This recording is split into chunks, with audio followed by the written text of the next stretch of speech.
মার কতক্ষণ লাগবে? এটা হয়ে আসছে প্রায়। বাবা এখন এই যে কষানো প্রায় শেষের দিকে ঝোল দেবো, ঝোলটা দিলে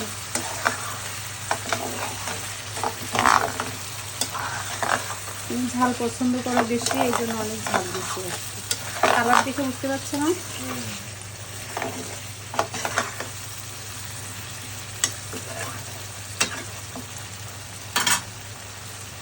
এই তো আর একটুখানি লাগবে।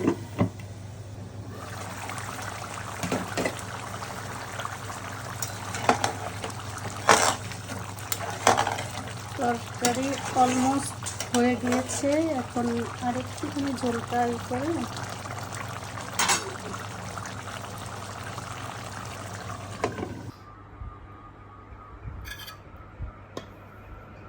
নাও। আজকে তোমার পছন্দের রান্না করেছি, ঝাল হবে কিন্তু অনেক। তরকারির তো কালার দেখেই মনে হচ্ছে অনেক ঝাল। আর কি দিব মাংস? ঝোল নাও, খেয়ে দেখাবো কেমন হয়েছে।